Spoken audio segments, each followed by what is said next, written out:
di se stesso, della vita reale, insomma.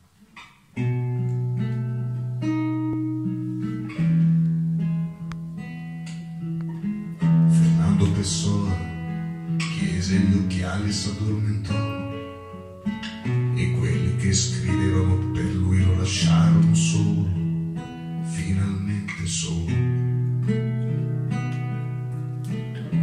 Così la pioggia obliqua di Lisbona lo abbandonò,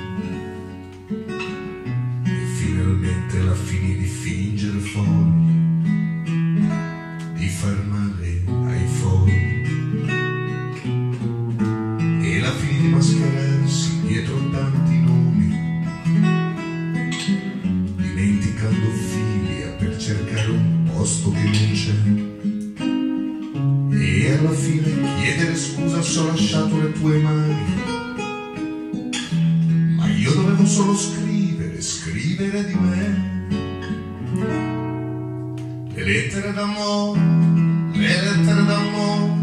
fanno solo ridere. Le lettere d'amore non sarebbero d'amore se non facessero ridere. Anch'io scrivevo un tempo lettere d'amore, anch'io facevo ridere.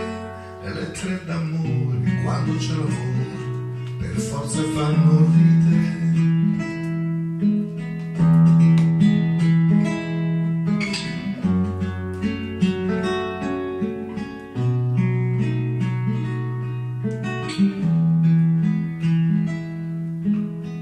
E costruì un delirante universo senza amore, dove tutte le cose hanno stanchezza di esistere e spalancato dolore.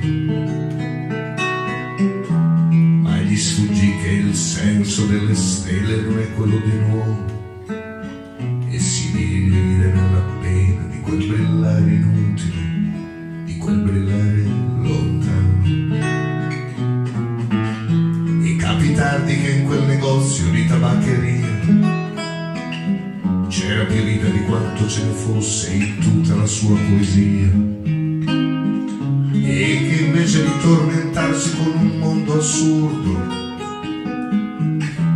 basterebbe toccare il corpo di una donna, rispondere ad uno sguardo e scrivere d'amore anche se si fa ridere, anche quando la guardi, anche mentre la perdi. Quello che conta è scriverle e non aver paura, non aver mai paura di essere ridicoli.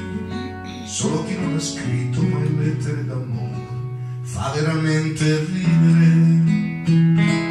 Lettere d'amore di un amore invisibile, le lettere d'amore che avevo cominciato magari senza accorgermi, le lettere d'amore che avevo immaginato ma mi faceva ridere.